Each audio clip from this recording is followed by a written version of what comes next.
Sallallahu ala Muhammad, sallallahu alaihi wasallam, sallallahu ala Muhammad, sallallahu alaihi wasallam, sallallahu ala Muhammad, sallallahu alaihi wasallam, sallallahu ala Muhammad, sallallahu alaihi wasallam. Assalamualaikum warahmatullahi wabarakatuh.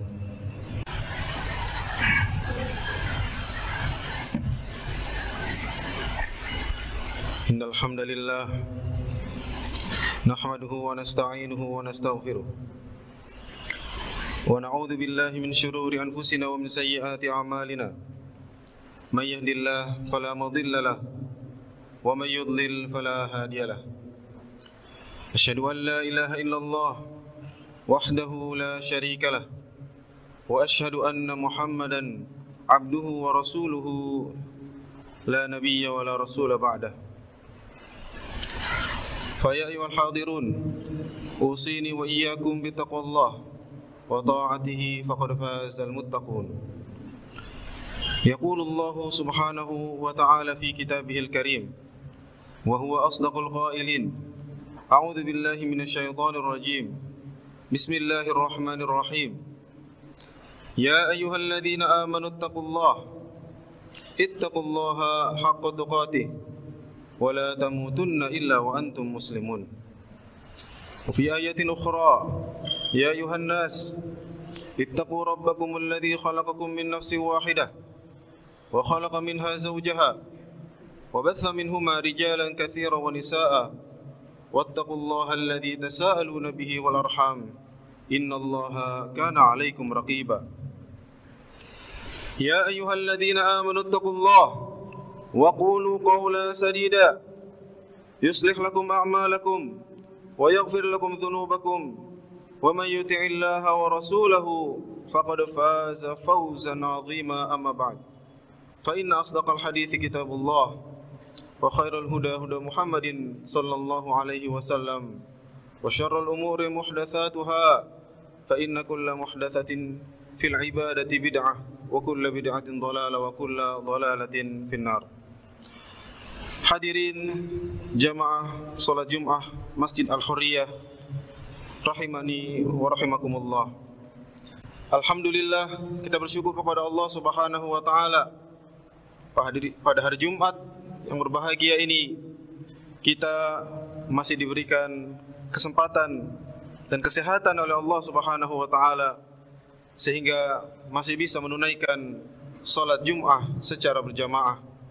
Mudah-mudahan salat Jumat yang kita laksanakan ini benar-benar bisa memberikan pengaruh kepada diri kita sehingga kita semakin menjadi insan yang beriman dan bertakwa kepada Allah Subhanahu wa taala. Amin amin ya rabbal alamin. Hadirin rahimani wa rahimakumullah. Tema khutbah kali ini adalah tujuan diturunkannya syariat Allah Subhanahu wa taala.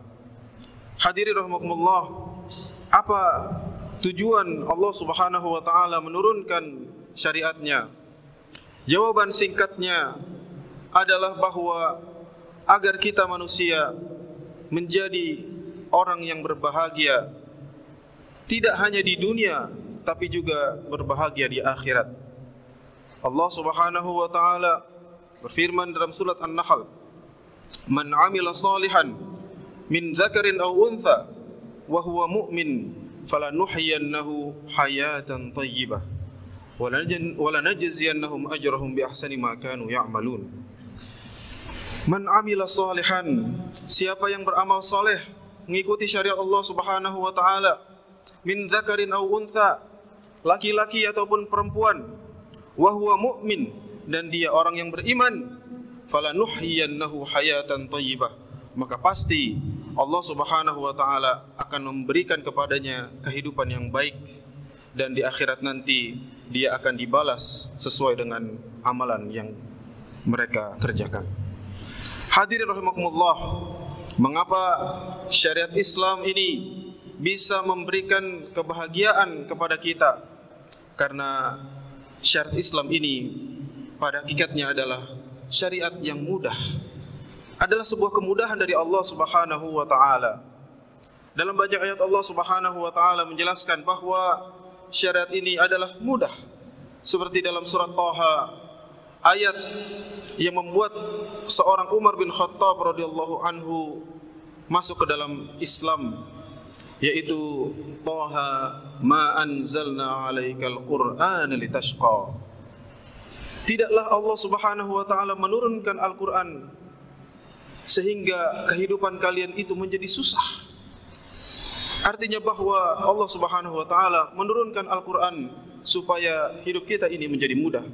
Dalam surat Al-Baqarah Allah Subhanahu wa taala firman, "Syahrul Ramadan alladzi unzila fihi al-Qur'an hudan lin-nas wa bayyinatin minal huda wal furqan," dan seterusnya sampai ayat yuridullahu bikumul yusra wa la yuridu bikumul usra. Bulan Ramadan adalah bulan diturunkannya Al-Quran, hudan linnas, sebagai huda, sebagai petunjuk bagi manusia. Dan pada ayat yang selanjutnya, lanjutannya Allah Subhanahu wa taala mengatakan turunnya Al-Quran itu Allah Subhanahu wa taala ingin kalian itu hidup dengan mudah. Yuridullahu bikumul yusr, Allah Subhanahu wa taala sangat ingin kalian itu hidup dengan mudah. Wala yuridu bikumul usr, Allah Subhanahu wa taala tidak ingin kalian itu hidupnya menjadi susah karena Al-Qur'an ini. Hadirin rahimakumullah, kemudian mengapa syariat ini bisa mendatangkan kebahagiaan? Karena hadirin rahimakumullah, syariat Islam ini isinya hanyalah kemaslahatan. Ketika Allah Subhanahu wa taala menurunkan syariat, maka pasti di dalamnya ada kemaslahatan. Antara kemaslahatan untuk mendapatkan maslahat atau kemaslahatan untuk menghindarkan suatu mudarat. Allah Subhanahu wa taala misalnya, mengapa Allah Subhanahu wa taala menyuruh kita untuk salat? Innas salata tanha 'anil fahsya'i wal munkar. Salat itu terdapat kemaslahatan, yaitu bisa mencegah perbuatan keji dan munkar. Mengapa Allah Subhanahu wa taala mensyariatkan zakat? Karena Allah Subhanahu wa taala ingin mensucikan jiwa-jiwa orang-orang muzakki.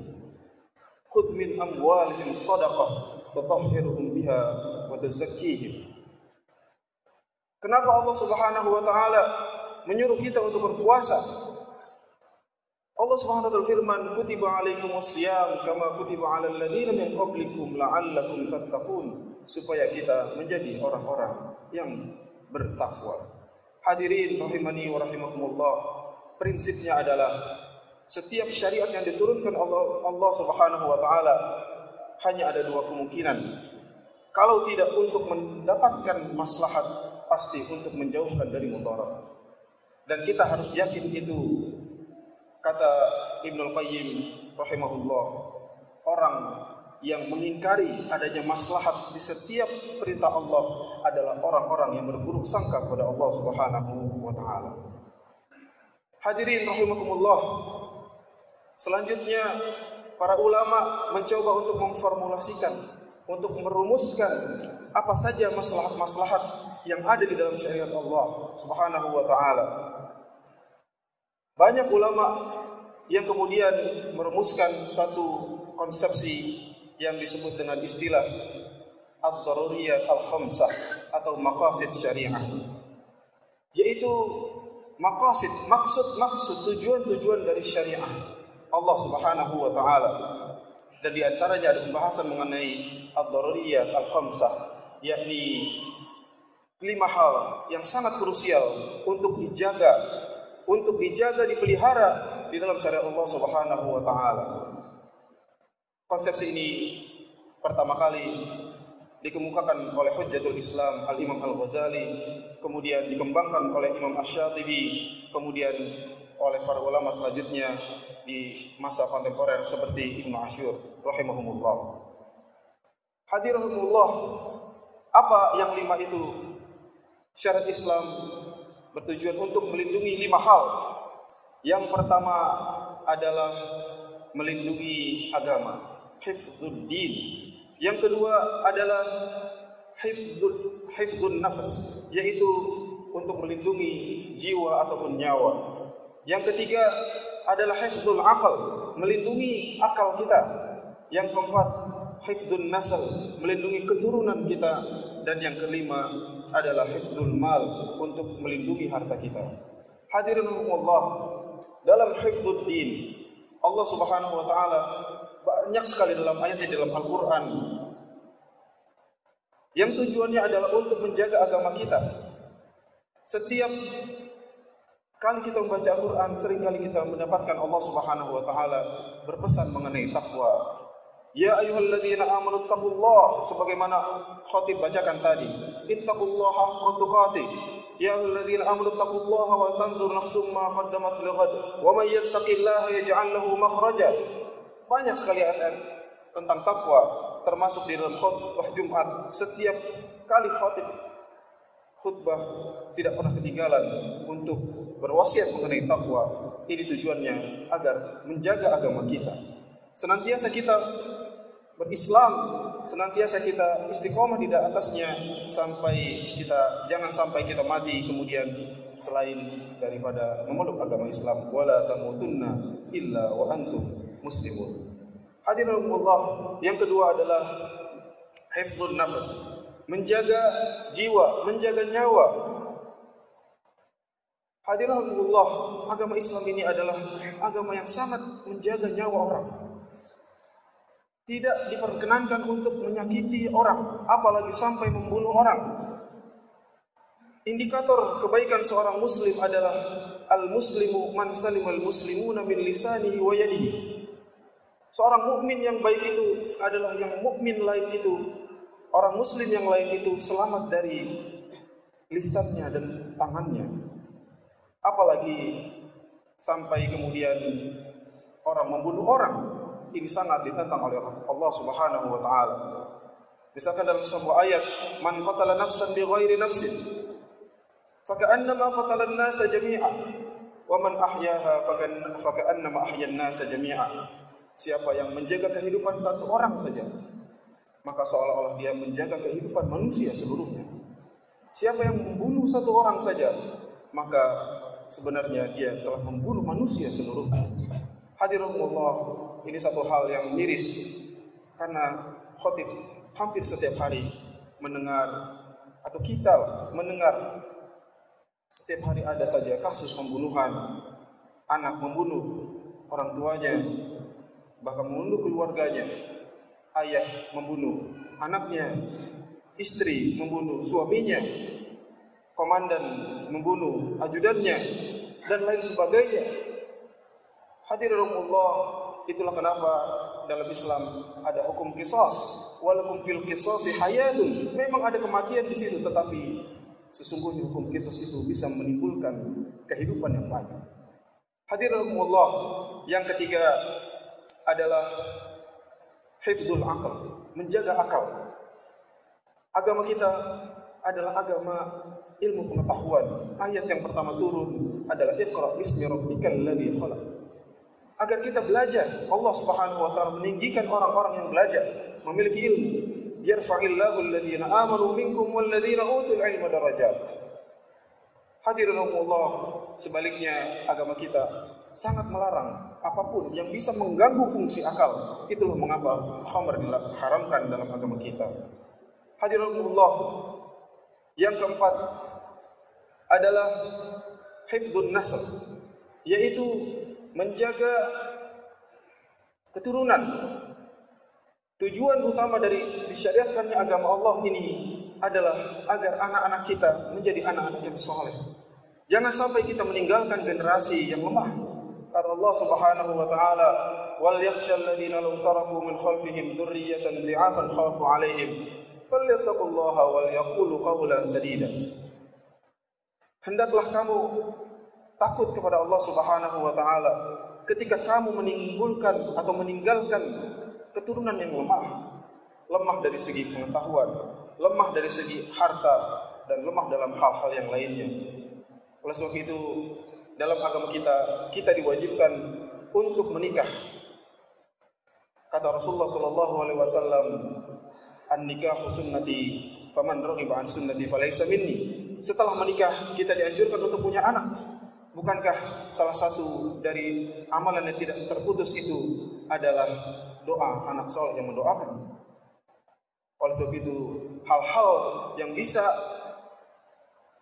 menyebabkan bagaimana kemudian kita mencarinya dengan cara yang baik, untuk kemudian kita belanjakan dengan cara yang baik pula. Karena itu semua akan diaudit oleh Allah Subhanahu wa taala. Dalam sebuah hadis Rasulullah sallallahu alaihi wasallam bersabda, tidak akan beranjak kaki kita pada hari kiamat melainkan setelah ditanya 4 hal.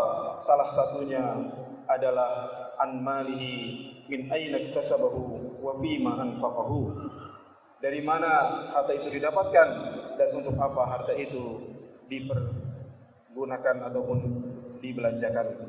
Hadirin rahimakumullah, semoga Allah Subhanahu wa taala memberikan kepada kita kekuatan untuk senantiasa berhusnuzon kepada Allah Subhanahu wa taala. Sebagai kesimpulan, hadirin rahimakumullah, syariat Islam diturunkan oleh Allah Subhanahu wa taala tidak lain dan tidak bukan hanya untuk mendatangkan kemaslahatan kepada manusia semuanya, untuk mendatangkan kebahagiaan pada kita di dunia dan di akhirat. Dan semoga kita diberikan kekuatan Allah Subhanahu wa taala sehingga kita menjadi orang-orang yang senantiasa mengikuti syariatnya. Tsumma ja'alnaka 'ala syari'atin minal amr fattabi'ha wa la tattabi'us subula fatafarraqu bikum. Allah Subhanahu wa taala berfirman, Allah Subhanahu wa taala telah menurunkan syariatnya, maka ikutilah. Wa ma atakumur rasulu fakhudhuhu wa ma nahakum anhu fantahu.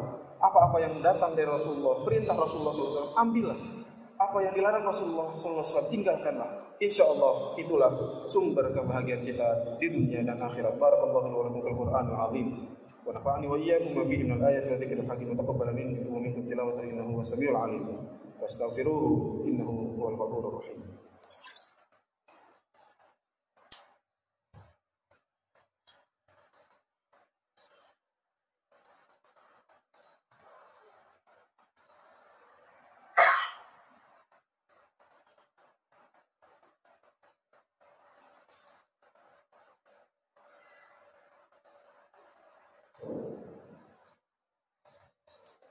Alhamdulillah hamdan katsiran thayyiban mubarakan fihi kama yuhibbu rabbuna wa yardah.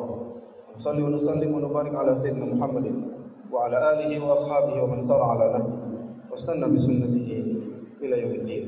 Hadirullah, di khutbah yang kedua ini marilah kita berdoa kepada Allah Subhanahu wa taala. Semoga Allah Subhanahu wa taala mengabulkan doa-doa kita, memaafkan kesalahan-kesalahan kita. Amin ya rabbal alamin. Innallaha wa malaikatahu yusholluna 'alan nabi. Ya ayyuhalladzina amanu shallu 'alaihi wa sallimu taslima. Allahumma shalli 'ala Muhammad wa 'ala ali Muhammad kama shallaita 'ala Ibrahim wa 'ala ali Ibrahim innaka Hamidum Majid. Allahumma ighfir lil muslimin wal muslimat wal mu'minin wal mu'minat al ahya'i minhum wal amwat innaka sami'un qaribun mujibud da'awat ya qadiyal hajat. ربنا اغفر لنا ولوالدينا وارحمهم كما ربونا صغارا. ربنا هب لنا من ازواجنا وذرياتنا قرة اعين واجعلنا للمتقين اماما واجعلنا للمتقين اماما واجعلنا للمتقين اماما. ربنا اغفر لنا ولإخواننا الذين سبقونا بالإيمان ولا تجعل في قلوبنا غلا للذين آمنوا ربنا إنك رؤوف رحيم. ربنا آتنا في الدنيا حسنة وفي الآخرة حسنة وقنا عذاب النار. سبحان ربك رب العزة عما يصفون وسلام على المرسلين والحمد لله رب العالمين. عباد الله إن الله يأمركم بالعدل والإحسان وإيتاء ذي القربى وينهى عن الفحشاء والمنكر والبغي يعظكم لعلكم تذكرون. فاذكروا الله يذكركم واشكروا على نعمه يزدكم فاسألوه من فضله يعطكم ولذكر الله أكبر والله يعلم ما تصنعون. صلى الله على محمد صلى الله عليه وسلم صلى الله على محمد صلى الله عليه وسلم صلى الله على محمد صلى الله عليه وسلم صلى الله على